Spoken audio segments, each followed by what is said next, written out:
Bueno, buenos días.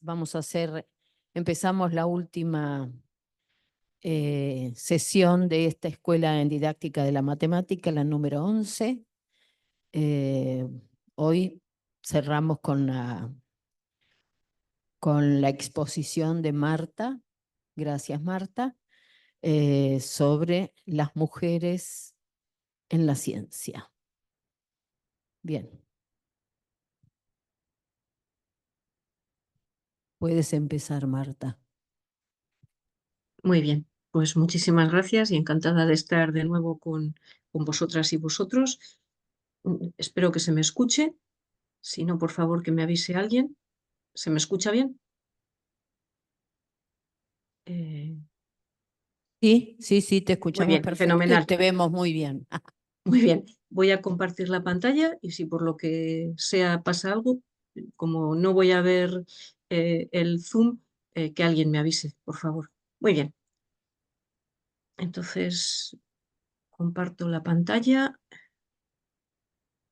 a ver si funciona todo bien.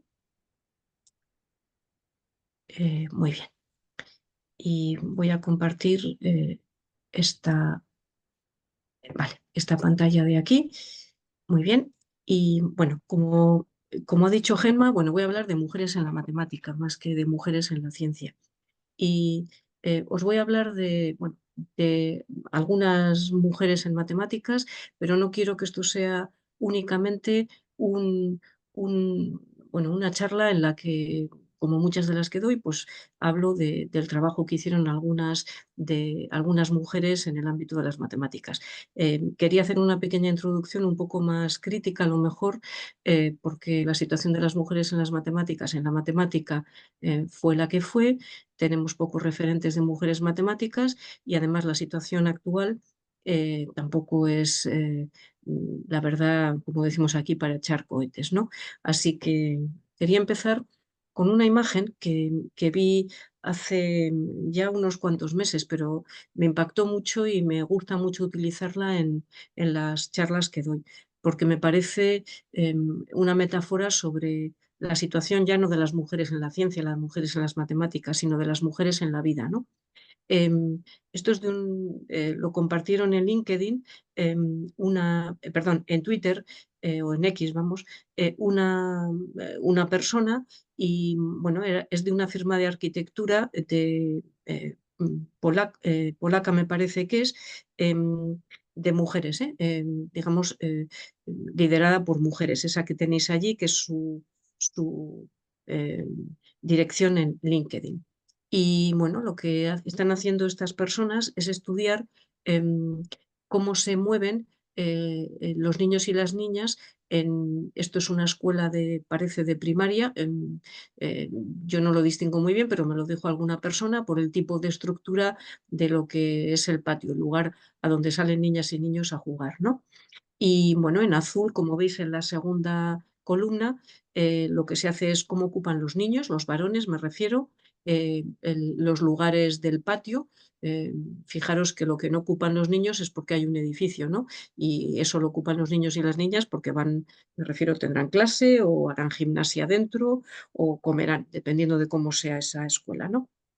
Y sin embargo, en la tercera imagen que podéis ver allí, en rojo, se ve la ocupación de las niñas en ese patio de la escuela, ¿no? Un momento en el que, bueno, están distendidos y distendidas y se supone que juegan, descansan, hacen sus relaciones sociales, en fin, un momento de asueto.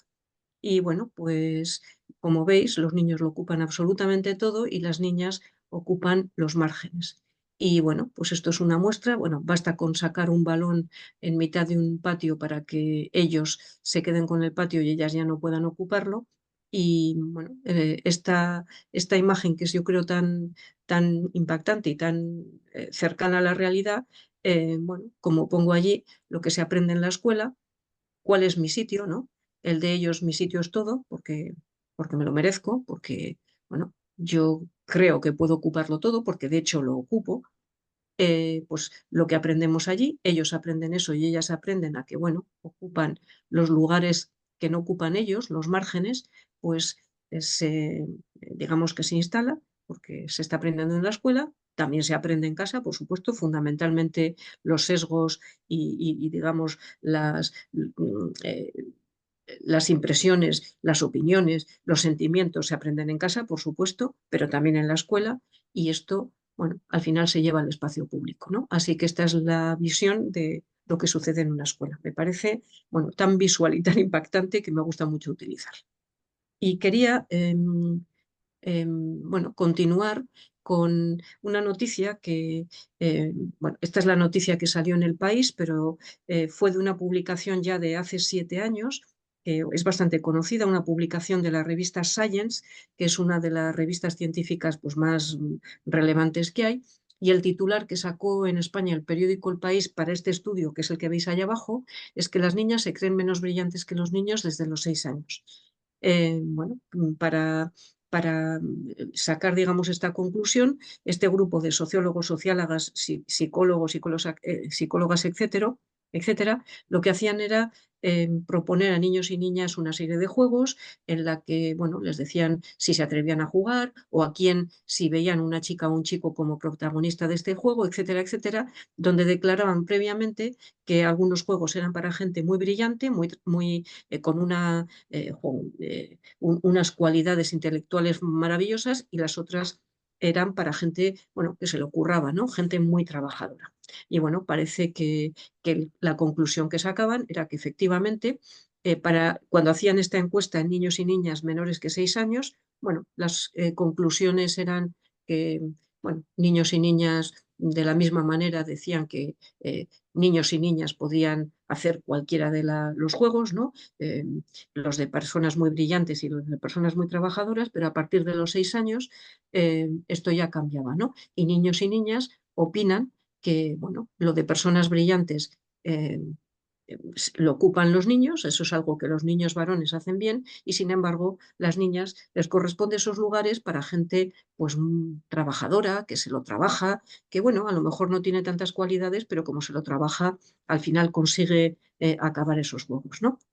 La creencia general, me refiero público en general, ajeno a la academia, ajeno a la enseñanza, incluso, bueno, personas en la enseñanza también pueden opinar esto, es que la ciencia, las matemáticas en particular, que es lo que nos ocupa, son estudios que requieren de cualidades brillantes, ¿no?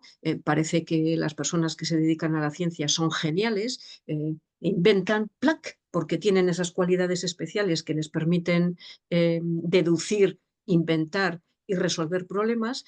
Y bueno, y el resto de la humanidad, pues si no eres brillante, si no eres una especie de genio, no puedes hacer una carrera científica, ¿no? Y claro, aquí está ya la solución a todo lo que puede ocurrir si tú como niña y tu entorno, por supuesto, desde tu familia, desde tu entorno escolar, desde tus profesores y profesoras, no digo que todos, pero puede haber profesores y profesoras, puede haber orientadores y orientadoras, bueno, todo tu entorno opina que las niñas son menos brillantes y tú misma te lo acabas creyendo, es altamente probable que decidas no cursar una carrera de ciencia, o que cuando la empiezas a cursar, cuando haces una carrera de matemática, por ejemplo, pienses que tus compañeros varones siempre son mejores que tú.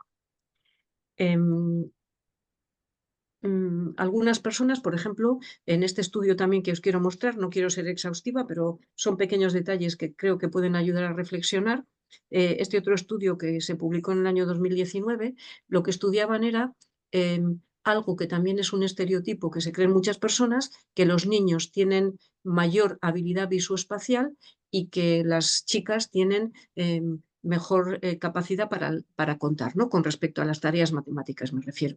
Bueno, y hicieron un estudio con una muestra de 1.400 niños y niñas de edades comprendidas entre los 6 y 13 años, en los que les proponían tareas, por ejemplo, como la de, les daban una línea recta en donde escribían los números entre el 1 y el 1000 y que dijeran dónde estaba el 345, yo qué sé. Cosas de este tipo, también cosas de contar, en fin, una serie de tareas matemáticas de procesamiento matemático diversas. Y bueno, la conclusión rotunda era que no hay ninguna diferencia de capacidad entre niñas y niños a la hora de afrontar con éxito tareas matemáticas. Había a lo mejor un momento en el que las edades en las que afrontaban mejor o peor la tarea niñas y niños era un poquito más adelantada o no, pero digamos que, hablando de matemáticas, el corolario de este estudio era que no hay ninguna diferencia entre niños y niñas. Y esto es importante saberlo, ¿por qué?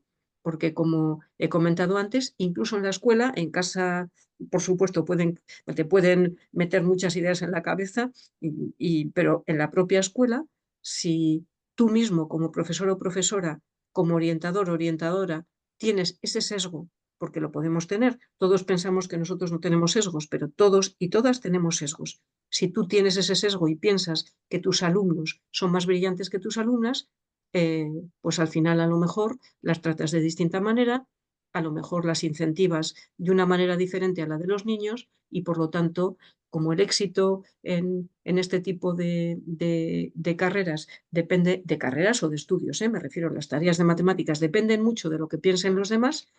Si ni tú ni los demás piensan que lo que vas a hacer eres capaz de hacerlo, pues es altamente probable que te salga peor que a los chicos que están más que incentivados y ellos mismos se creen que todo lo hacen bien.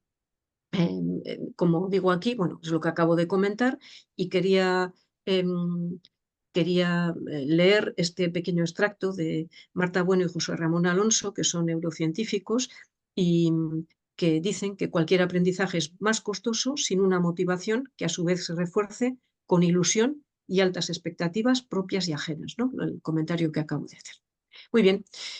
Aquí en España, no sé si sucede lo mismo en Argentina, pero está ocurriendo una cosa que tiene mucho que ver con esto que acabo de decir, y es que en los grados de matemáticas, que siempre habían sido grados bastante paritarios, desde hace unos cuantos años está ocurriendo que el porcentaje de chicas con respecto a los chicos que cursan estos grados de matemáticas está descendiendo. Mirad, esta gráfica que os he puesto aquí es la evolución de estudiantes, de alumnado matriculado en el grado de matemáticas en España desde el curso 1985-86 hasta el 2020-2021. Las chicas van en azul, los chicos van en anaranjado y bueno, lo que os he comentado, más o menos, pues bueno, es bastante paritario. Hay un momento entre los años 1993 hasta el año 2004-2005 en el que hubo, explico por qué, no porque quiera saturar, pero porque esta gráfica lo que dice hay que entenderlo con los datos que ocurrían aquí en ese momento, ¿no? Era un momento entre esos años donde las chicas superan un poco a los chicos en la matriculación en el grado, donde había un parón grande en enseñanza secundaria para encontrar trabajo, ¿no? Estaban las plazas completamente cubiertas y no salían plazas a concurso para cubrir plazas de profesorado en educación secundaria. Entonces, cuando no hay trabajo, los chicos se van hacia otras carreras, pero las chicas se van menos, digamos, ¿no? Ya no voy a decir que se van poco, sino que se van menos. Con lo cual, el ratio chico-chica en el grado de matemáticas creció un poquito en beneficio de las chicas. Y luego, a partir, como veis aquí, más o menos del curso 2007-2008, los chicos empiezan a aumentar. Aquí están, esto es porcentual la gráfica, pero aquí están los datos encima de cantidades, ¿no? Para que se vea que hay descenso también en la matriculación de las chicas. No solo es que sea porcentual, sino que hay descenso de verdad. Bueno, en este momento en el que los chicos les interesan más la carrera de matemáticas y a las chicas parece que les empieza a no interesar, es un momento que aquí, en España y en Europa en general, las empresas empiezan a demandar egresados en matemáticas, porque quieren que los equipos casi cualquier lugar cambian un poco el paradigma de tener ingenieros e ingenieras formadas de manera generalista o ingenieros, digamos, formados en diversas ramas, a cambiar ese paradigma por contratar primero de manera tímida, pero luego esto ha entrado y ya se ha quedado, a físicos y físicas, biólogos, biólogas, matemáticos, matemáticas, ingenieros, ingenieras, pero digamos, especialistas en un área que no saben lo demás para, por ejemplo, yo qué sé, hacer estudios de pesquería, de en qué momento hay que dejar de pescar para que los peces se reproduzcan, bla, bla, bla, bla, y necesitan equipos interdisciplinares que estudien el plancton que estudien un montón de cosas, que modelicen matemáticamente, etc. Y en ese momento en el que esos trabajos están muy bien remunerados y la posibilidad de subir en la empresa funciona, los chicos ven la carrera de matemáticas como una carrera con futuro y las chicas se vienen abajo. Porque, bueno, también se colocan en las empresas, por supuesto, pero ellos entran con fuerza, ellas no, y de hecho las mujeres que estudian matemáticas empiezan a descender. Y seguimos con la misma tónica en estos cursos en los que estamos ahora. Muy bien, pues esto es lo que sucede, esto da que pensar, perdonar, y quería hacer otro comentario sobre una conjetura que se llama la conjetura, porque esto de que las matemáticas estas están sesudas, ¿no? Los que saben por la brillantez y tal, ¿no? Como veis, lo digo con bastante sorna. Pues hay una conjetura de una etnomatemática que se llama Claudia Zalewski, que se llama la conjetura de Zalewski, que ella dice que a lo mejor las primeras personas que hicieron matemáticas no fueron los hombres, sino las mujeres, ¿no?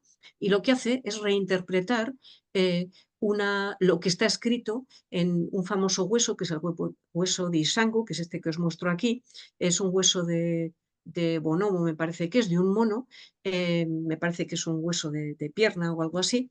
Y bueno, es un hueso que está, como veis, tiene varias incisiones horizontales separadas de una determinada manera y bueno, todas las personas, antropólogos, antropólogas, etcétera, que estudiaban estos huesos decían, lo que se hacen es establecer con estas hendiduras, digamos, los ciclos lunares. Pero viene esta etnomatemática, Claudia Zalewski, y dice, bueno, pues a lo mejor, bueno, aquí tenéis cómo está en esos huesos de esos monos, de ese mono, establecidas las rayas, y bueno, pues se ve que esas muescas están establecidas, como os pongo aquí, pues en grupos de 11, 13, bla, bla, bla, este tipo de cosas. No os quiero meter la chapa con esto, luego si queréis lo miráis. Y ella interpreta que como hay 168 muescas en estas tres columnas, que es 6 por 28 y 28 es un ciclo menstrual, a lo mejor aquí lo que se estaba midiendo no era un ciclo lunar, sino que lo que se estaba midiendo era un ciclo menstrual, a lo mejor para saber cuándo una mujer entraba en periodo fértil y era el momento, bueno, en el que no quería tener relaciones con quien fuera para que no quedarse embarazada o al contrario, ¿no? El momento en el que se podía quedar embarazada. Esto es una conjetura, evidentemente, pero las interpretaciones anteriores, realizadas sin ninguna perspectiva de género, también son conjeturas, porque nadie estaba allí para saber quién hizo estas hendiduras y por qué esas hendiduras deberían representar un ciclo lunar, ¿no?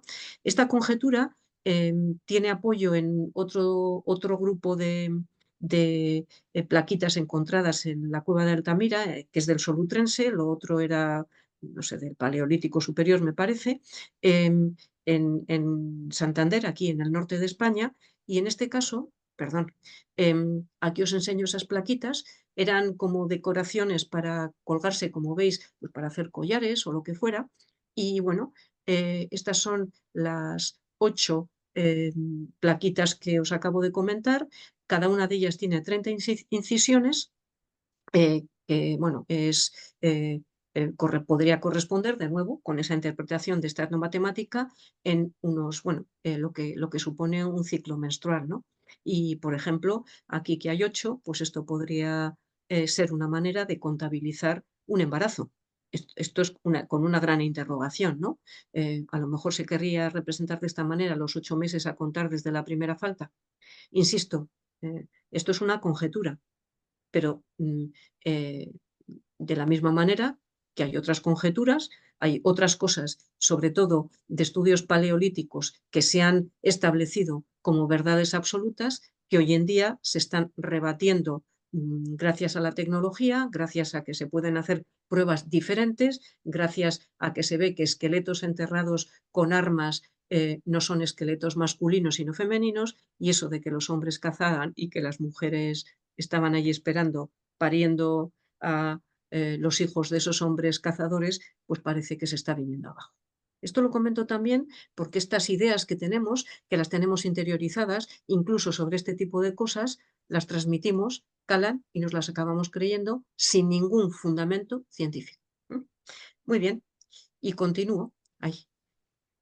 Además pasan cosas como esta, ¿no? Esto que se llaman los All-Mal Panel, en el que en congresos, por ejemplo, de matemáticas, pues pasa que no hay ninguna mujer como conferenciante principal, ¿no? Y este ejemplo me encanta ponerlo, es de un congreso que había, bueno, una reunión, me refiero, no tiene que ser un congreso muy sesudo, ¿no?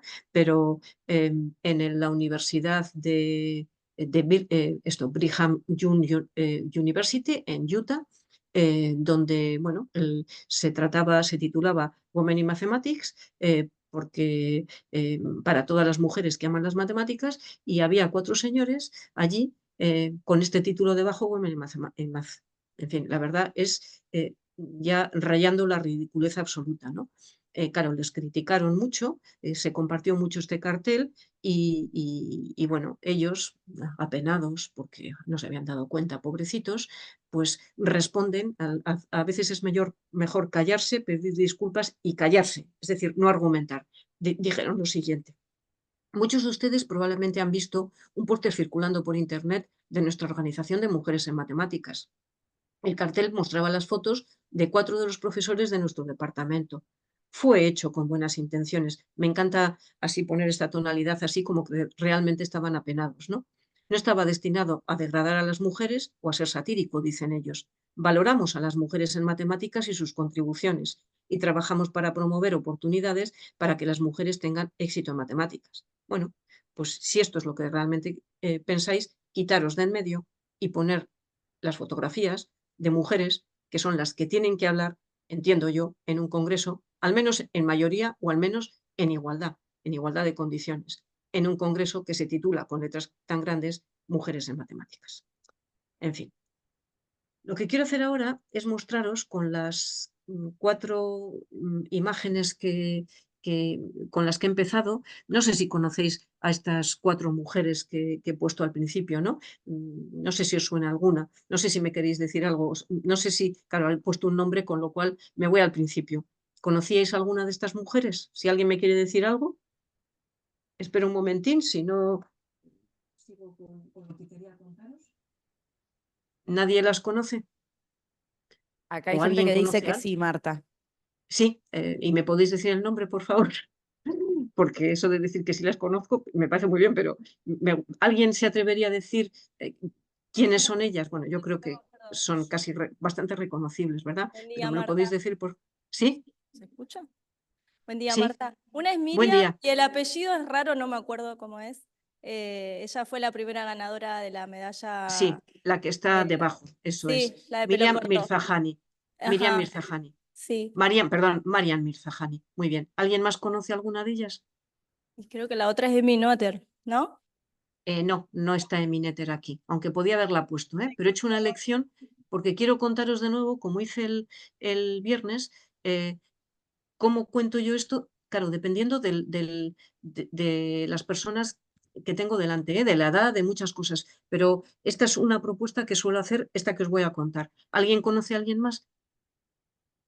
Bueno, sigo, ¿eh? Si me quiere decir alguien algo, pues fenomenal, pero si no, sigo con ello. Bueno, una cosa que suelo hacer con gente mayor, con gente joven, cuando quiero hablar de mujeres y matemáticas o de mujeres y ciencia, suelo optar por hacer algo mejor, a lo mejor un juego en el que oculto, yo qué sé, un juego a lo mejor con muñecos en los que tengo alguna pista, pues por ejemplo, si está Marie Curie, pues una mujer que está rodeada de un halo verde, ¿no? Y que tiene una probeta en la mano, ¿no?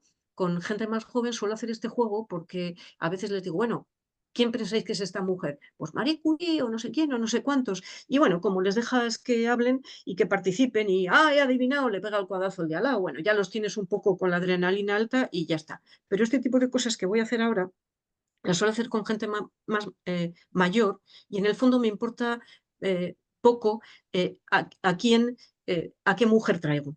Lo que quiero mostrar es que dentro de digamos, las matemáticas no son solo probar teoremas. que hay muchas colaboraciones de muchas mujeres que han aportado a las matemáticas y de muchos hombres, por supuesto, pero eso como se supone que funciona porque sí, pues que va más allá de la simple demostración de teoremas o va más allá de que yo he tenido una formación rigurosa y soy capaz de probar teoremas muy sesudos, en fin, este tipo de cosas. Y entonces, cada una de estas mujeres para mí es un símbolo de algo que, o de una disciplina, o de algo que han hecho las mujeres que a lo mejor los hombres no han podido hacer.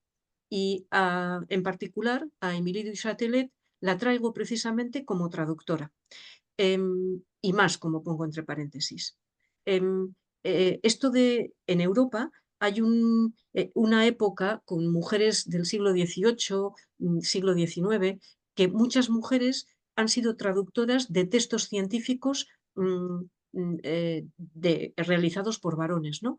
Y en esas traducciones, no solo de matemáticas, sino textos científicos en general, estas mujeres a veces traducían del latín, que era esa lengua, en fin, de las élites, ¿no? En la que muchos científicos se carteaban y escribían sus teoremas matemáticos y claro, las personas con menos formación no conocían el latín. Pues muchas de estas mujeres, ahora os digo por qué sabían ellas idiomas y ellos no, podían hacer traducciones, por ejemplo, en el caso de Émilie du Châtelet en francés e introducir en ciertos ámbitos aquellas teoremas matemáticos, aquellos resultados matemáticos que no podían entender porque estaban escritos en un idioma ajeno, ¿no?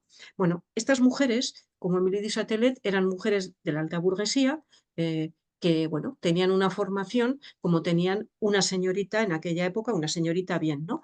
Que digamos que su futuro era casarse y entonces no les enseñaban matemáticas, ciencia, etcétera. Les enseñaban a tocar el piano, les enseñaban idiomas, porque saber idiomas era algo que, bueno, para una señorita estaba bien y lo de señorita lo digo con sorna también, en fin, pero era, pues eso, una mujer casadera, aprendía a coser, a bordar, no a coser les cosían otras, ¿no?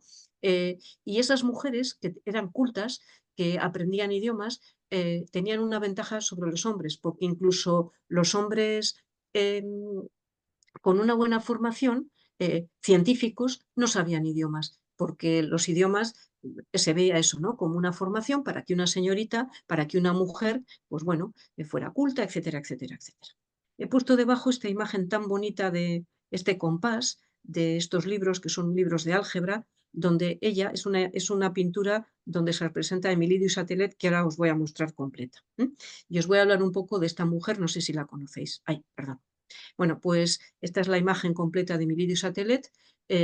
Cuento rápidamente su historia, porque la podéis leer en cualquier sitio. Pero bueno, ella mostró una gran facilidad para el estudio y pronto sabía latín, italiano e inglés. Y por supuesto el francés, que era su idioma original.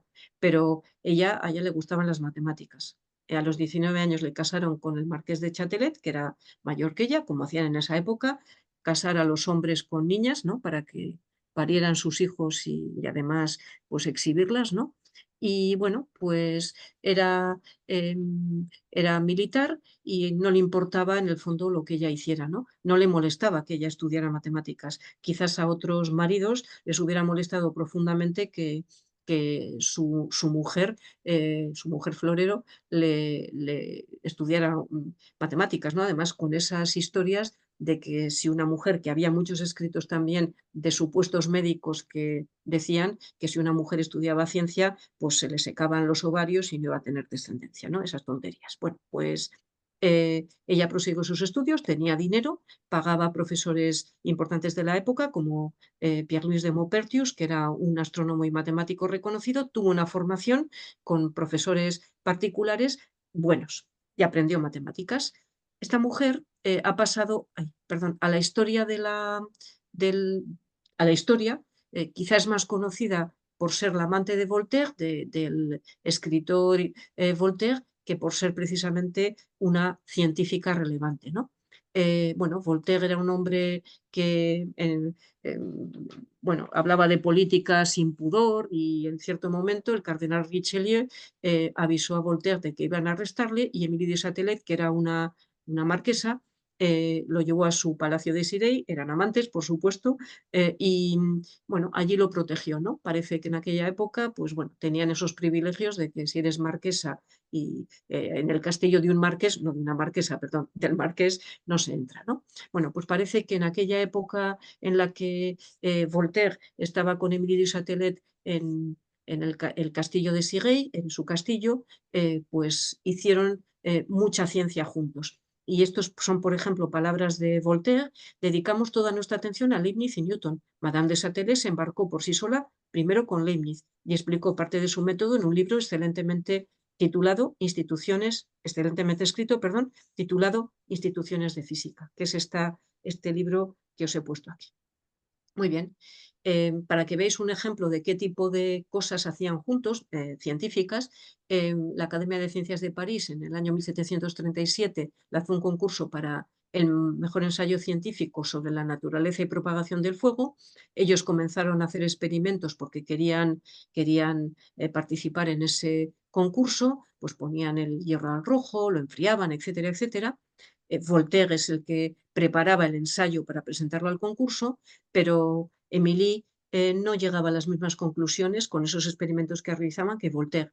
Pero como sabía que Voltaire no le iba a dejar cambiar sus conclusiones, me refiero a las de Voltaire, ¿no?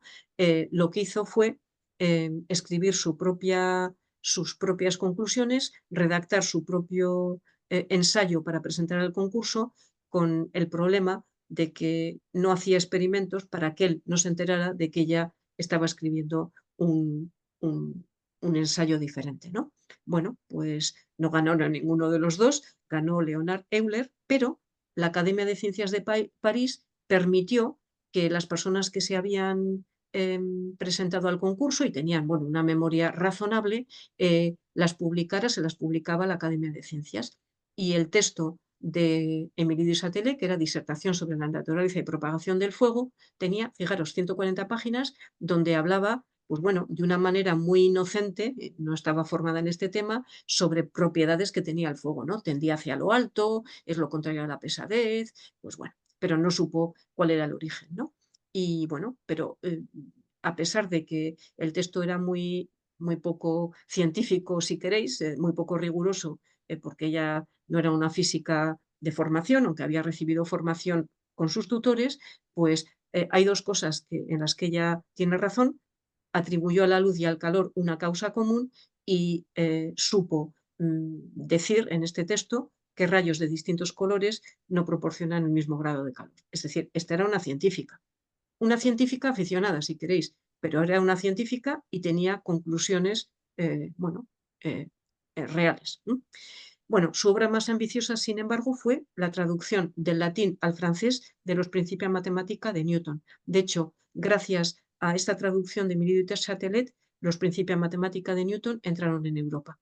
Se tradujeron a francés y todas las traducciones posteriores a inglés, etcétera, se han hecho a partir de la traducción que Émilie hizo de los Principia Mathematica de Newton, porque además no solo tradujo, sino que ella lo que hizo fue aclarar cosas que Newton no había escrito bien en ese Principia Mathematica, porque Newton tenía fama de ser bastante chapucero, él sabía cosas, escribía y tal, pero no tenía un método, no tenía ganas ni tiempo, ganas de escribir las cosas con rigor, y lo que hizo fue esa traducción comentada, digamos, donde pues bueno, ayudó a que muchas personas entendieran lo que este hombre estaba haciendo en esta obra absolutamente maravillosa, ¿no? Ella falleció muy poco tiempo después de terminarlo, de hecho estaba embarazada e intuía que iba a morir. Se dedicó el último momento antes de fallecer a esta traducción. Y efectivamente la niña que dio a luz falleció a los 4 días y ella un poquito más tarde de una infección generalizada. Esta mujer es una científica, es una matemática, entiendo, relevante, a pesar de que es conocida sobre todo por traductora. Muy bien, la siguiente mujer que he querido traer es esta de aquí, es Ada Lovelace, es una mujer en este caso británica, y la he traído porque, como veis, son mujeres, digamos, que de una época muy lejana, ¿no? Pero es un símbolo para mí porque es la primera persona programadora de la historia, no la primera mujer, sino la primera persona programadora de la historia. La historia de Ada Lovelace, de Ada Byron, es casi, bueno, poética, ¿no? Se podía hacer una película. Ella era hija de Annabella Milbank y de Lord Byron, el poeta, ¿no? De hecho, Annabella, la madre, era una mujer que tenía formación científica. Ella es la que era una mujer adinerada, ¿no? Byron llamaba a su esposa Annabella la princesa de los paralelogramos, porque, bueno, insisto, tenía ya formación matemática. Bueno, cuando poco tiempo después de dar a luz, Lord Byron era un hombre promiscuo, bueno, tenía deudas, etcétera, pero Annabella, humillada porque se acostaba con otras mujeres, le echó de casa y, bueno, él no volvió a ver a su hija, ¿no? Y además obsesionada porque su hija, Ada, no se dedicara a la poesía como su padre, decidió educarla en el mundo científico y contrató a tutores muy conocidos para que le pudieran enseñar sobre todo matemáticas, ¿no? Con esa idea de que las matemáticas te amueblan el cerebro y no te vas a dedicar a esas cosas raras como tu padre, que era un poeta y un loco, ¿no? Una de sus tutoras, de hecho, fue Mary Somerville, que es una famosa astrónoma y que, bueno, pues le enseñó el gusto por las matemáticas y le habló de Charles Babbage, que era un ingeniero que estaba intentando fabricar una máquina de cálculo, de cálculos no triviales, que era la máquina analítica.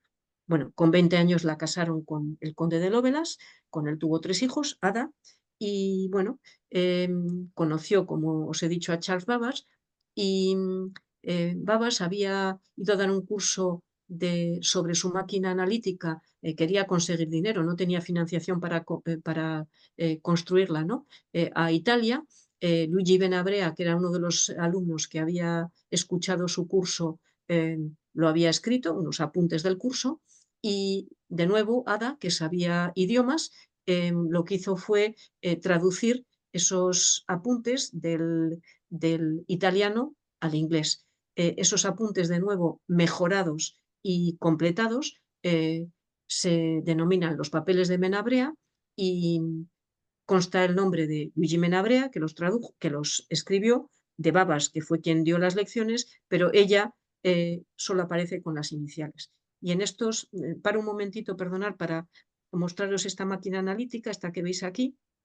La máquina analítica nunca llegó a construirse porque Babbage no consiguió la financiación suficiente, pero esa máquina, esto es como una copia de lo que debería haber sido esa máquina que nunca se construyó. La idea de cómo tenía que funcionar era como los antiguos telares de ingleses precisamente, en el que se tejían yácar y, bueno, para que un hilo de un color pasara o no, se utilizaban tarjetas perforadas, ¿no? Como las tarjetas perforadas con las que al menos yo, que ya tengo mi edad, he programado cuando he aprendido programación en la universidad, ¿no?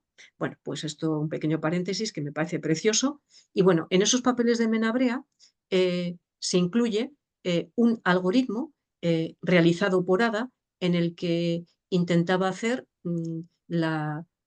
cómo se computaban los números de Bernoulli. No me pongo aquí a contaros lo que es, bueno, lo sabréis seguramente todos y todas, pero bueno, estos números de Bernoulli que se definen de manera inductiva, y lo que ella hace es un algoritmo. Un algoritmo, porque para hacer un programa, para que una máquina te obedezca, es decir, para crear un algoritmo, para que una máquina teórica que todavía no existe te obedezca, no hace falta tener ordenador. Pero ella, el algoritmo lo tuvo. Por eso se considerada la primera persona programadora de la historia. Las primeras programadoras, es decir, la informática, es una actividad que desde al principio era una actividad eminentemente femenina. Las programadoras originales, luego hablaré de una argentina, pero las programadoras originales de la máquina ENIAC, que fue la primera computadora de propósitos generales en Estados Unidos, fueron estas 6 mujeres, las chicas del ENIAC las llamaban de una manera un tanto despectiva. Estas mujeres que veis aquí sacando y metiendo cables no son meras mujeres que no tienen conocimientos, estaban programando, ¿no? Esos ordenadores enormes, los primeros fabricados por ingenieros, se convertían al final en grandes máquinas que programaban mujeres con grandes conocimientos de matemáticas. Y sin embargo, esta actividad, la informática, que empezó, me refiero a la programación informática, como una actividad femenina, pues al final se ha revertido y por este motivo que os digo aquí, las mujeres se han incorporado de manera tardía a las ingenierías, que son las que enseñan programación, ¿no? Ingeniería informática, etcétera, y los hombres se han centrado o se centraban al principio, más en la parte del hardware, de la construcción de la máquina, y ellas al principio en la parte, en la parte de la programación, ¿no? Del software. Aquí os enseño unos de estos ordenadores y parece que esta historia de que a las mujeres la informática empezó a dejarles de interesar o se la empezaron a arrebatar, fue un momento en que los ordenadores entraron, esto está bastante estudiado, en los hogares como juego para hombres en general, ¿no? Los hombres jugaban con esos ordenadores que empezaron a entrar en los hogares y parece que allí las mujeres empezaron a mostrar desinterés por esta programación. Yo os quiero enseñar de nuevo la misma gráfica que os he enseñado al principio. Esta es de ingeniería informática o de informática, me da lo mismo. De nuevo la evolución.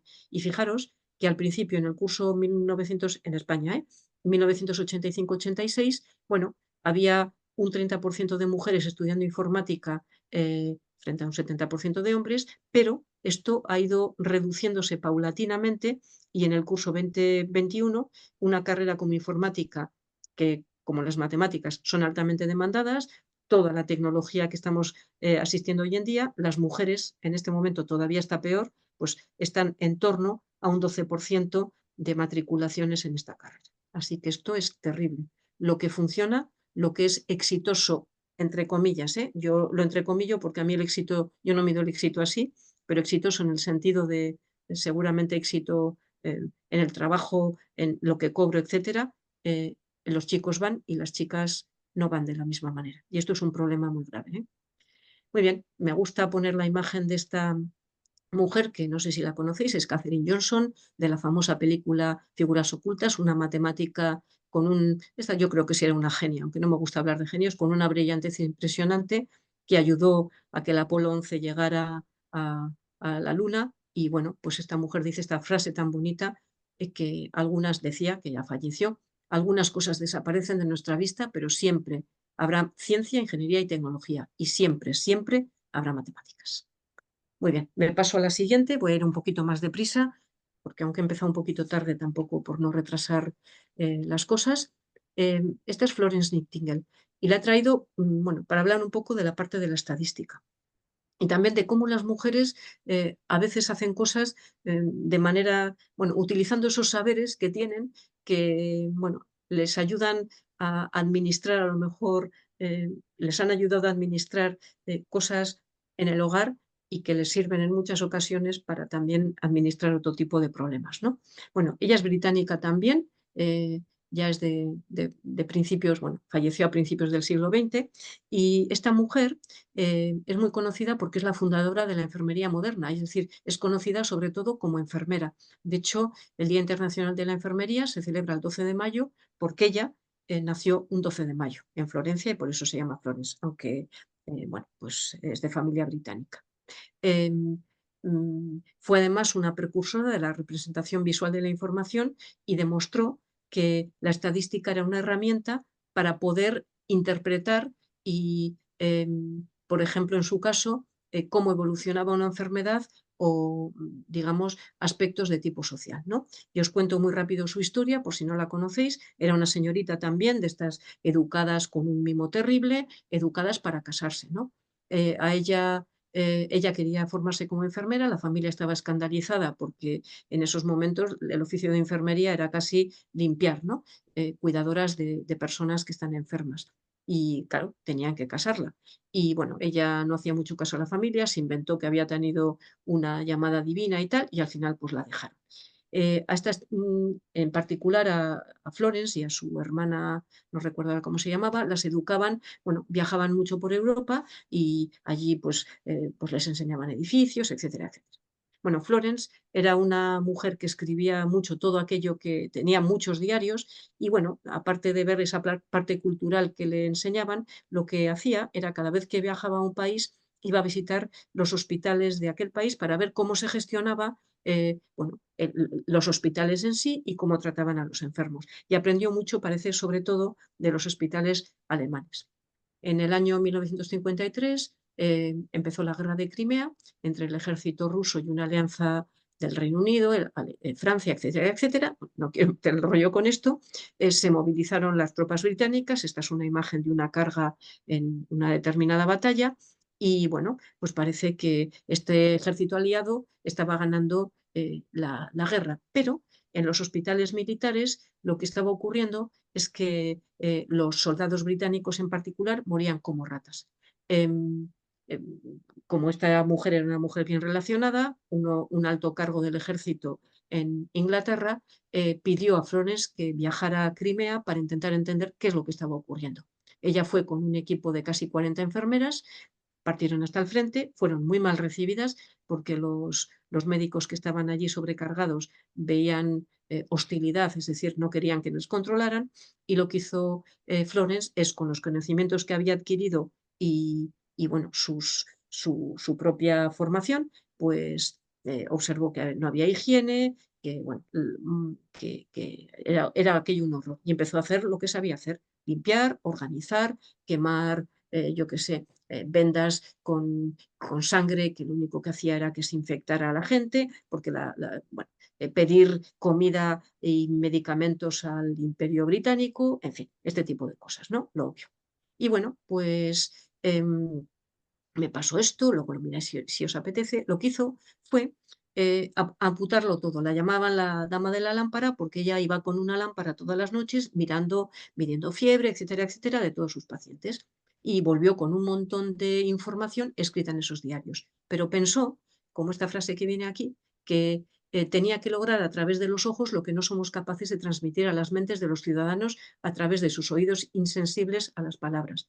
Y creó un diagrama. El diagrama de la rosa es un diagrama de áreas en el que, bueno, medía el tipo de enfermedad por el que estaban falleciendo. Es un diagrama de quesitos, ¿de acuerdo?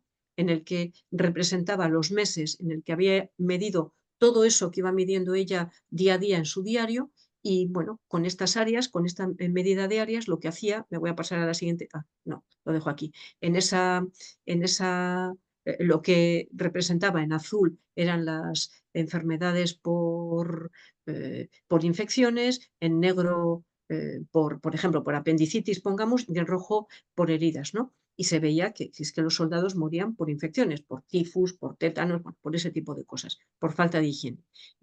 Y bueno, pues demostró al gobierno de Inglaterra que las medidas higiénicas que ella había aplicado habían tenido un buen efecto. Y el gobierno británico empezó, en todos los lugares donde su ejército estaba robando todo lo que podía a todos los ciudadanos, a aplicar este tipo de medidas, y también las aplicó en Inglaterra en los hospitales, que eran los lugares destinados a gente pobre. Así que salvó muchas vidas. Y además tuvo mucho contacto con la Royal Statistical Society, y de hecho conoció a Francis Galton. Intentaron impulsar entre los dos una creación de una cátedra de estadística en Oxford. No lo consiguieron, pero gracias a el trabajo de Florence Nightingale, pues demostraron la importancia que tenía la estadística en disciplinas como la criminología, los asilos, en fin, y sobre todo problemas sociales. Así que esta mujer también ha hecho una aportación a la estadística en particular, pues enorme. Y luego, y ya termino casi con esto, quería traer a Mariam Mirzakhani porque, bueno, es la primera mujer que ha recibido un premio relevante, ¿no? Y además una mujer con una historia, bueno, procedente de un país que precisamente no es famoso por tratar bien a sus mujeres, ¿no? Es la primera premiada, la he llamado así. Ella nació en Teherán no me acuerdo qué año, lo que sea, es lo mismo. Y fue la primera mujer que recibió la medalla Fields. Esto fue en el año 2014, por sus aportaciones al estudio de los espacios de módulo y bla, bla, bla. Aprovecho para mostraros este cómic muy bonito, La ingeniosa Mariam Mirzakhani. Estos son chilenos, tienen unos estos cómics sobre distintas mujeres matemáticas y la verdad son una auténtica preciosidad. Lo podéis buscar en internet, se pueden bajar de manera gratuita, son muy bonitos, ¿eh? Muy bien, y bueno, pues ella contaba cuando ganó el premio y le hicieron un montón de entrevistas que ella de pequeña quería ser escritora y que le gustaba escribir novelas, leía mucho y esto es estupendo. Esto es estupendo para quien quiere hacer matemáticas y para quien no. Y contaba que la primera vez que se enamoró de las matemáticas fue cuando su hermano le contó el famoso problema de cómo se suma del 1 al 100 de una manera, pues eso, con un algoritmo que se dice que es de Gauss, ¿no? Aunque parece que no es. Y bueno, pues dice que la solución era fascinante y que bueno, entendió la belleza de las matemáticas. Pero el problema de Marian fue que tuvo una profesora en un momento dado que no pensaba que era una niña muy tonta, porque seguramente era muy brillante, la niña me refiero, y la profesora seguramente, esta niña no solucionaba los problemas como la profesora quería que lo solucionara y lo que hacía era coartarla, ¿no? Esto está mal, a lo mejor porque la propia profesora no entendía que ese método que utilizaba Marian también estaba bien, ¿no? Pues yo te enseño algo, pero si tú sabes hacerlo de otra manera y es correcto, a mí me parece lo mejor que te puede pasar, ¿no? Que un alumno o alumna te enseñe algo de una manera distinta o que lo haya pensado de manera individual. Y bueno, fue otra profesora, junto con estas seducciones que ella iba sintiendo, que cuando pasó de curso bueno, la descubrió y allí fue incentivándola, empezó a participar en olimpiadas matemáticas y al final se convirtió en esa matemática brillante que fue, ¿no? Esta medalla Fields se concede a personas que no superen los 40 años y, es decir, tienes que ser muy brillante porque con 40 años, bueno, mucha gente que es muy brillante en matemáticas no ha hecho su gran aportación. Y bueno, pues se otorgan cada 4 años en los congresos internacionales de matemáticos y bueno, pues eh, em, eh, perdón, pues no quería marearos, es que no me acordaba lo que venía detrás. Y bueno, pues ella fue la primera mujer que recibió en el año 2014 esta medalla Fields. De hecho, desde el año, creo que 2020, se celebra el 12 de mayo el Día de las Mujeres Matemáticas porque en otro de los congresos matemáticos las mujeres iraníes solicitaron que en el día del nacimiento de Mariam Mirzakhani se hiciera en honor a esta mujer el Día de las Mujeres Matemáticas, ¿no? Bueno, pues se consiguió y desde entonces pues hay un montón, os he dejado aquí unas direcciones por si queréis mirarlas luego, pues un montón de acontecimientos festejando a las mujeres en matemáticas cada 12 de mayo, ¿verdad? Bueno, Miriam Mirzakhani, por cierto, falleció de un cáncer de mama. Bueno, pues ella estaba ya enferma cuando recibió la medalla Fields y bueno, pues lamentablemente falleció. Y hay una segunda mujer que ha ganado la medalla Fields. Os recuerdo que Mariam Mirzakhani lo ganó el año 2014. En el año 2018, Marina Biazovska era candidata a recibirlo, pero no lo recibió.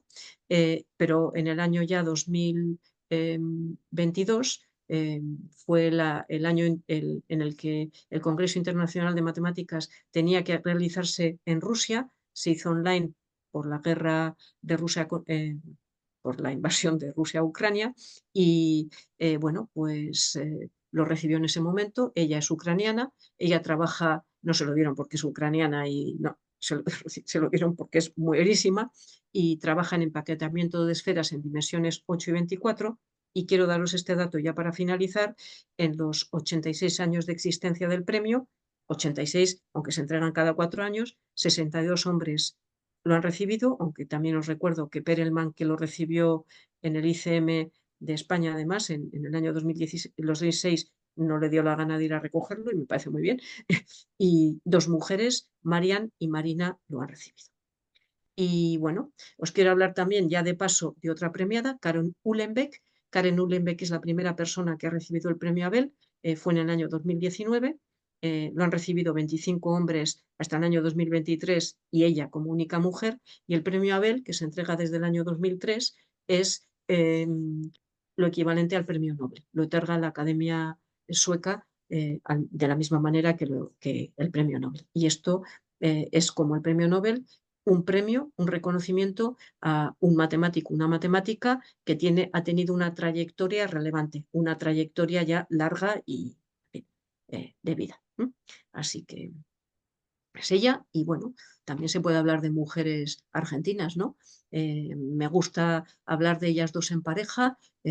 Está Cora Rato y su hija Cora Sadowski, ¿no? Dos mujeres que sobre todo Cora es más conocida, que ha aportado aportaciones matemáticas en bueno, teoría de operadores. Su hija Cora, hija de ella y de Manuel Sadowski, que un matemático muy conocido también, ¿no? En análisis funcional, o también otra matemática, Vera Vinitsky, una profesora que bueno, se dedicó al estudio de lo que ella llamó los números metálicos, que generalizan a los números de oro, ¿no? Y trabajó también en geometría fractal, y además aplicó las matemáticas que ella hacía a la arquitectura. Y luego está Madalena Mujano Taño, que bueno, también realizó sus pinitos en la informática, ¿no? Ella fue una de las primeras personas que trabajó con la computadora Clementina, ¿no? Y bueno, ella además es de origen vasco y bueno, escribió un poema muy divertido en honor a su familia, ¿no?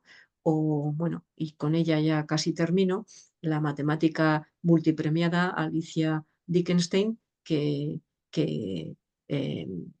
bueno, pues que ha recibido muchísimos premios, el último en el año 2023, el premio CONEX de Platino de Matemáticas por su trabajo en la última década. O también, me paro un momentito sin enseñar ninguna imagen, por supuesto, todas las mujeres, bueno, y los hombres también, por supuesto, los que, digamos, los docentes que estamos en contacto con niños y niñas de primaria, de secundaria o de universidad, somos referentes para ellos y ellas, ¿no? Referentes por lo que contamos, pero cómo nos comportamos también en montones de cosas que suceden durante una clase, ¿no? Y bueno, yo creo que las primeras modelos, las primeras referentes de lo que es una mujer profesional que se dedica a las matemáticas son las propias profesoras, ¿no? Así que, aunque estas mujeres han sido rompedoras, y a lo mejor nosotras ninguna es rompedora porque no ha inventado nada especialmente relevante, pero creo que nosotras somos las primeras que podemos, bueno, intentar cambiar un poco esos pensamientos, sobre todo de cara a las chicas, de que ellas no son capaces, ¿no? Eso hay que intentar borrárselo de la mente. Así que nada, muchas gracias. Bueno, no me he pasado demasiado y bueno, pues dejo de compartir y así, pues bueno, si queréis que hablemos algo o preguntar o lo que sea, pues aquí estoy.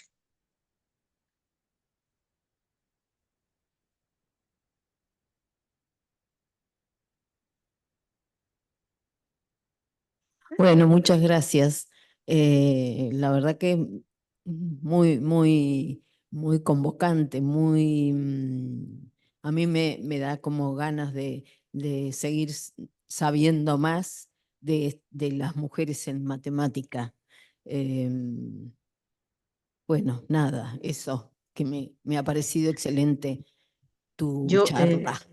te lo agradezco, Gemma, te lo agradezco, pero lo he hecho así. A lo mejor os ha sorprendido un poco porque pensabais que iba a hablar más de mujeres, porque creo que el tema de las mujeres, eh, eh, hay muchos lugares donde se habla de mujeres en matemáticas, pero creo que hay que reflexionar también, porque además vosotros, no digo que no hayáis hecho la reflexión, por supuesto, ¿no? Pero yo lo repito en cualquier foro que puedo, porque es cierto que los referentes son importantes, es importante tenerlos y hablar de ellas, porque mucha gente los desconoce, pero también hay que tener en cuenta que lo que nosotras y nosotros hacemos como docentes tiene mucho que ver en cómo las alumnas, me refiero a las alumnas sobre todo, y los alumnos también, por supuesto, pero la actitud de las alumnas sobre sus propios saberes y sus propias capacidades, ¿no? Y eso hay que repetirlo muy mucho y hay que tener mucho cuidado, desde luego, en mi opinión.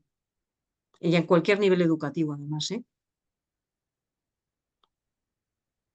Marta, respecto de eso y de la última frase que dijiste, cuando dijiste nosotras somos las primeras en poder dar a conocer lo que es una mujer matemática o lo que hicieron las mujeres en la historia de la matemática, em, ¿vos nos podrías compartir qué haces vos para dar a conocer eso? Ya sea en tus clases Sí. o en la divulgación.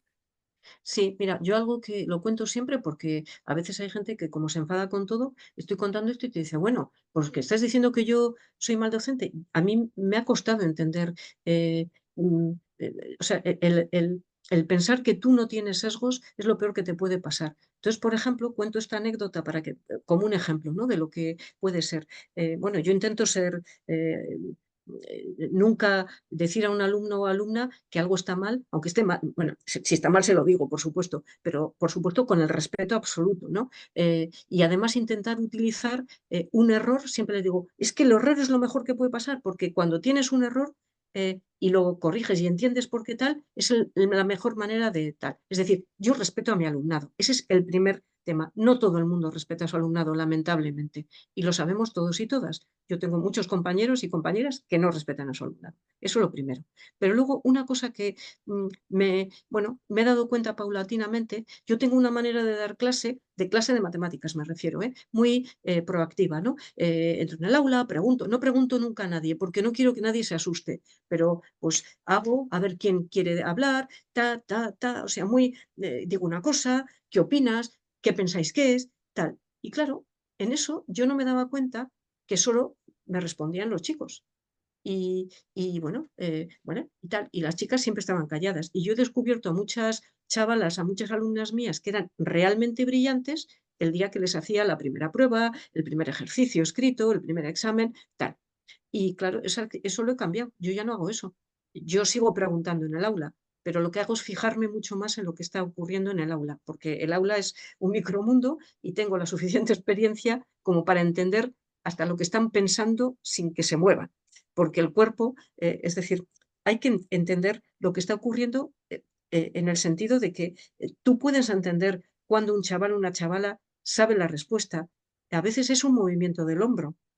Jolín, el que alguien de repente pega un respingo, ¿no? Tú dices, ¿esto quién piensa? ¿Qué pensáis que tal? Alguien que da un respingo, alguien que le brilla un ojo, y me fijo mucho en las chicas sobre todo. Y cuando pienso que una chica eh, tiene la respuesta, se lo pregunto directamente, le digo, Sara, no, que lo sabes, que sé que lo sabes, responde. Y vamos, a veces fallo y se equivoca, pero es leer un poco el lenguaje corporal de tu alumnado. Y cuando un chico dice, yo, la mano levantada, yo quiero contestar, espera, tú no, ella va a contestar. Y cuando una chica en el aula eh, responde bien, y jolinas, he respondido bien, se siente satisfecha, no se siente satisfecha solo ella, se siente satisfecha todas sus compañeras. Y a lo mejor a ese tipo de cosas me refiero. Y luego, pues decir, pues yo me he equivocado mucho.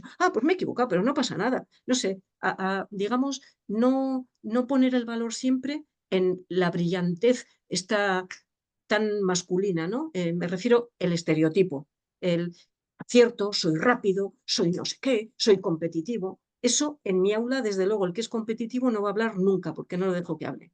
Jamás. ¿Quieres hablar? Pues no vas a hablar, a no ser que te comportes.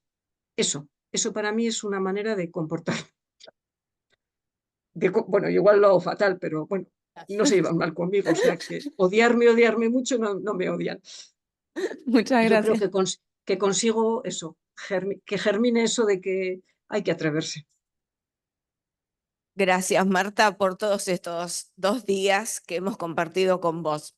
Estoy realmente muy emocionada, pero en la charla de hoy, por lo menos de mi parte, nos sorprendiste con estas mujeres que nos trajiste, porque diste un costado social de la época, del entorno, de cómo estaban preparadas y qué es lo que hicieron en la traducción, en contactarse con otros matemáticos, que bueno, a veces es verdad lo que vos decías al comienzo, solamente estudiamos aquellas que han hecho alguna contribución de alguna propiedad, de algún teorema, y estas quedan un poco relegadas, así que por lo menos por mi parte y de los acá profesores que tenemos, te agradecemos esa mirada que siempre tenés tan amplia. del Muchísimas género. gracias. Gracias, Muchas gracias. gracias.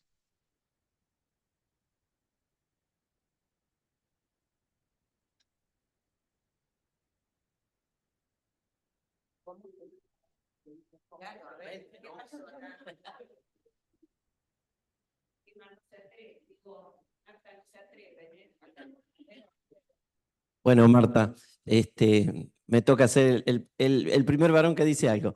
Quise esperar además intencionalmente. No, porque a mí me... Gracias, porque perdón, esto ya es para que nos riamos, porque normalmente siempre soy los primeros. Claro, Gracias por totalmente. esperar. Gracias. Totalmente, porque a mí en particular es algo que me interpela bastante, ¿no?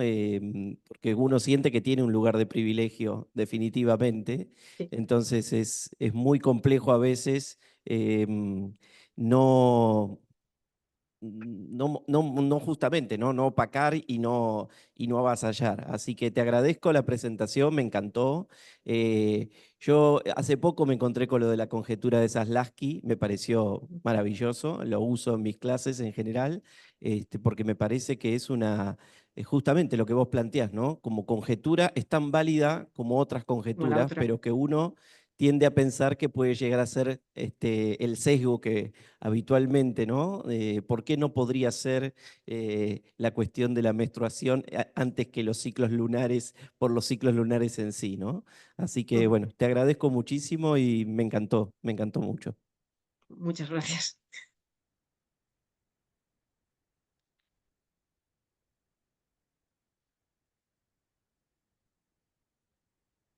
Hola Marta, buen día. Hola, ¿qué tal? ¿Cómo va?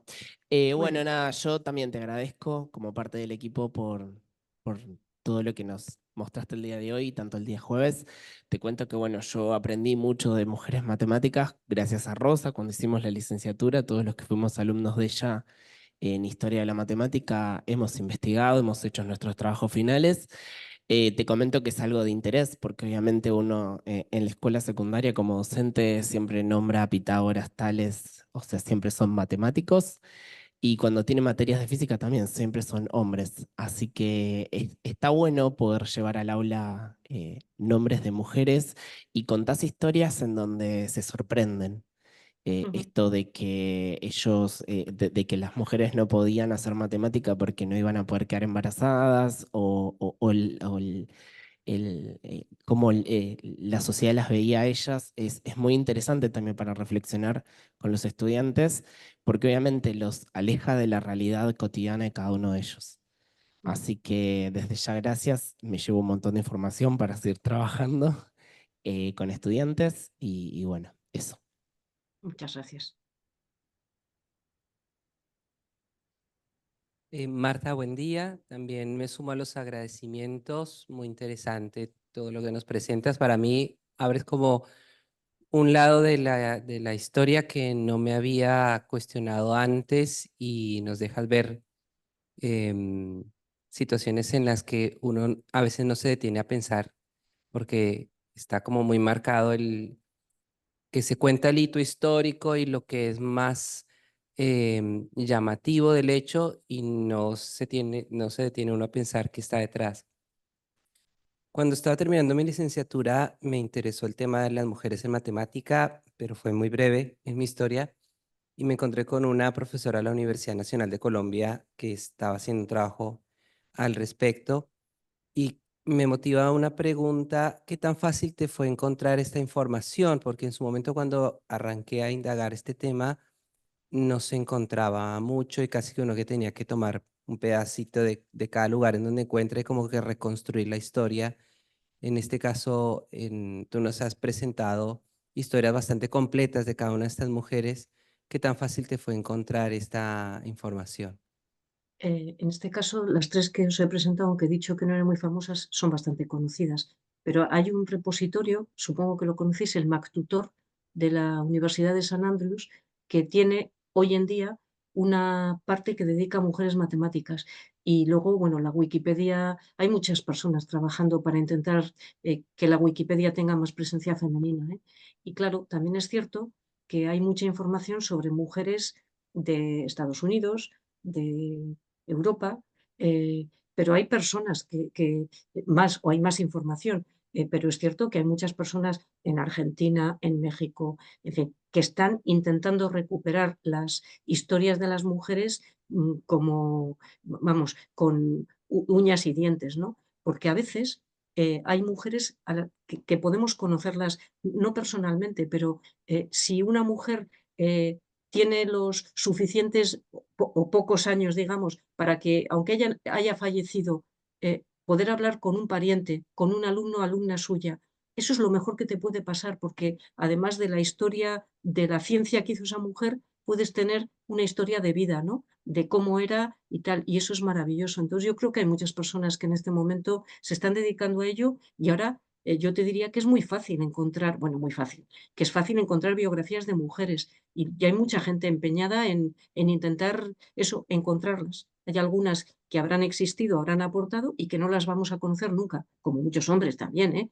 que habrán aportado y que nadie les conoce. Pero bueno, aquellas que somos capaces de conocer por una casualidad o porque alguien eso se empeña en sacarlas a la luz, pues ya está, tenemos una nueva mujer para conocer y admirar, por supuesto. Y Marta, lo voy a decir yo en nombre del equipo porque hemos aprendido en estos días que sos muy humilde. También está el blog que Marta coordina, Mujeres con Ciencia, en donde hace un trabajo arduo. Si ustedes se suscriben, llega al mail y comparte mucha de esta información con muchos detalles. Todos los días llega un mail con una mujer distinta que se dedica a la ciencia y cuenta, y si, bueno, uno puede leer el abstract que llega al mail, pero si especialmente te interesa esa mujer que llegó, se hace clic en el enlace y se abre a lo que escriben, bueno, Marta y entiendo que su equipo también, así que Sí. corresponde también compartirlo. Y le paso el micrófono a una persona más que quiere hablar. Hola Marta, ¿cómo andás? Yo lo único que iba a decir es que, bueno, mi escuela están proponiendo un nombre para la escuela y entre tanto a propuesta de nombre yo empecé a incentivar a los chicos a buscar una mujer, ya que hoy en día en la escuela no se encuentra nombre de mujeres, así que estuvimos buscando distintas investigadoras de CONICET, una doctora Ronco y entre otras, así que estuvimos viendo la vida de las chicas y le preguntaba eso, principalmente a las alumnas les gustó la idea de que por qué siempre tiene que ser un nombre en las escuelas. Es más, creo que yo soy de Campana y creo que todas las escuelas tienen nombres, si no es de una fecha, nombres de distintos historiadores, pero todos hombres. Así que le está gustando la idea y se eligió 3 mujeres distintas. Eso para comentarte. Fenomenal, qué bien. Gracias. Hola Marta, buenos días. Hola. Contarte que actualmente vivo en la provincia de Córdoba, trabajo allá, pero cuando vivía acá en Buenos Aires, en el conurbano, enseñaba historia de la matemática y era muy movilizante poder presentarle a las estudiantes que eran en el curso, en su mayoría mujeres, algunas líneas sobre las mujeres matemáticas. Y hoy particularmente poder escucharte, en lo personal me emociona porque tengo una hija, mi hija mayor, Micaela, está estudiando matemática en FAMAF, en Córdoba, en la Universidad Nacional, y además de llevarme muchas ideas y sobre todo, más allá de las biografías, todo esto que vos trajiste en torno de la vida de las mujeres, de la historia, de las dificultades, de tener que ocultar la identidad, de tener que, bueno, todo esto que nos compartiste que también nos interpela en la misma línea de lo que decía Fernando, ¿no? Siendo una persona de 50 años ya, crecimos en un mundo fuertemente machista y nos obliga, la vida nos obliga a deconstruir un montón de cuestiones. Bueno, tu charla es algo que aportó para eso. Y como te contaba, me aportó en lo personal, más allá de mi oficio, de mi profesión, por esto de mi hija. Así que me llevo motivo de charla para la mateada cuando vuelva a Córdoba. Te agradezco un montón. Gracias, muchísimas gracias. Voy a pasarle la palabra a otra persona. Voy a hacer una sugerencia. Si ustedes se giran para hablar, Marta les ve la cara en vez de verles la espalda. Porque nos quedó la cámara Gracias. atrás. Bueno, ya les veía, ¿eh? Todos muy guapos, por cierto, y muy guapas. Hola Marta, mi nombre es Hola, ¿qué tal? Andrea Mira, la verdad a mí me emociona mucho tener el placer de escucharte personalmente porque sos una gran inspiradora. En particular yo estoy en la Comisión de Género de la Unión Matemática Argentina y me dedico a toda la parte de visibilización de las mujeres matemáticas. Todos tus materiales han sido una motivación para que acá en Argentina tengamos esa idea de visibilizar a las mujeres y de generar ciertos espacios de divulgación para, como vos bien decías, repensar esas cuestiones que antes no nos poníamos a pensar, de ser referentes para la matemática, para nuestras estudiantes, en general, y para evitar este desgranamiento que a veces observamos a medida que va avanzando el nivel y la dificultad en matemática, incluso a nivel de trabajo. Em, y bueno, una cosa que vos hiciste, que es esto de registrar a las mujeres matemáticas y de empezar a visibilizarla, estamos en Argentina, yo lo comento, haciéndolo desde la Comisión de Género de la UMA, de la Unión Matemática, y arrancamos hace muy poquito y estamos haciendo un doble trabajo con las instituciones para que también las instituciones vean estas mujeres que han participado, y hay un doble trabajo adicional, porque no solo nos dedicamos a pensar en las matemáticas que están haciendo matemática solamente, sino que también están haciendo educación matemática, que también son fundamentales para estas orientaciones, ¿no? Digo, para repensar eso. Bueno, lo quería comentar como para agradecerte quizás por eso y comentarte que además esto que vos habías comentado, esto habías mencionado a Ada Lovelace y el problema de las niñas de acercarse y de tener referentes. Acá en Argentina se está haciendo una jornada que va a ser la semana que viene en Latinoamérica, no sé si la has escuchado, que tiene que ver con esos trabajos que vos mencionabas, de lograr espacios donde estén las niñas trabajando con cuestiones de matemática, y que bueno, surgió acá en Argentina con una matemática en la Universidad del Litoral, y que se difundió en toda Latinoamérica. Ahora hay varias sedes en Latinoamérica que están logrando eso. Y con el foco que vos habías mencionado, esto de que a veces las niñas a muy temprana edad no tienen esos referentes y se empiezan a frenar. Y entonces con ese foco fue que se armó esas jornadas de Ada Lovelace. Así que bueno, agradecida y me emociona hablar con vos, así que... Y a mí estoy súper emocionada. Pues muchas gracias y enhorabuena por vuestro curro, por vuestro trabajo, la verdad. Bueno. Muchas gracias. Hola Marta. Hola, Bueno, ¿qué tal? muchas gracias. Me llevo mucho para pensar, para trabajar, para seguir leyendo. Algo que no es nada nuevo lo que voy a decir, pero me parece importante compartirlo por algunos ejemplos que citaste.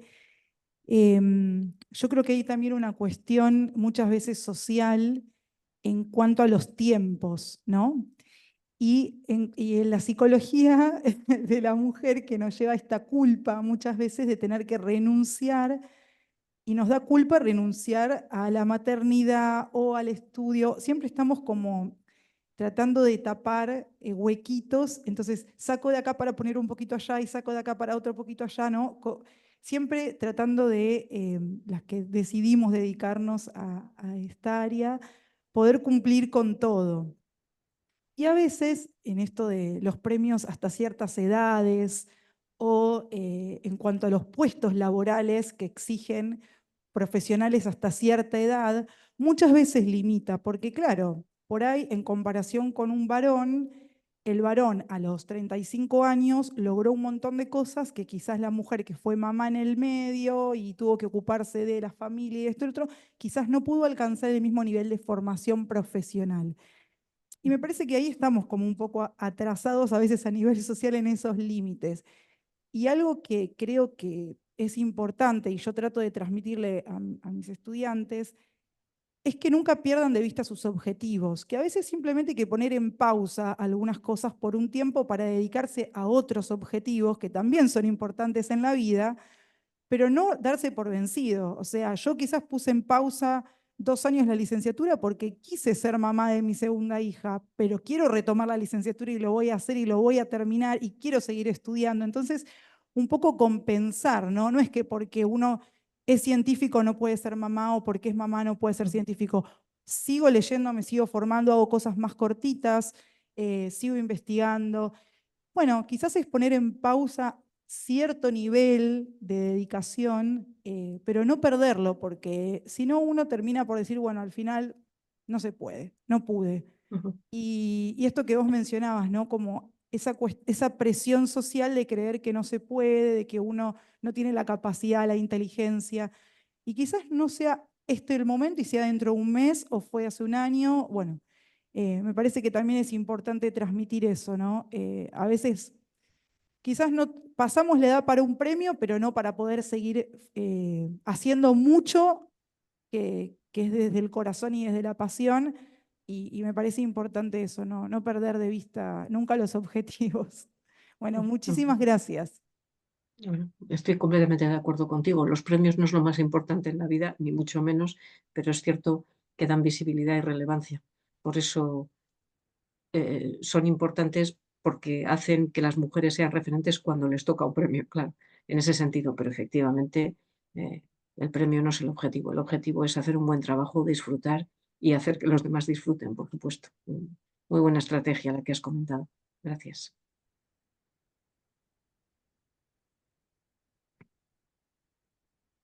Bueno, Marta, agradecerte nuevamente. Han sido 2 jornadas muy fructíferas. Esta última muy conmovedora de algún modo. A ver si te puedo hablar mirando la cámara.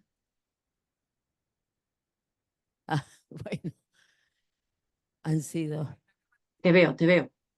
bueno, han sido como jornadas muy fructíferas, de mucho pensar, de mucha reflexión, así que nada, agradecerte nuevamente. Ha sido un gusto enorme conocerte y bueno, a lo mejor algún día te podemos ver personalmente. Ojalá, de verdad. Ojalá. Bueno, y a todos y todas los que estamos acá, muchas gracias por estar, por haber participado de esta 11 Escuela en Didáctica de la Matemática. Gracias. Muchas gracias.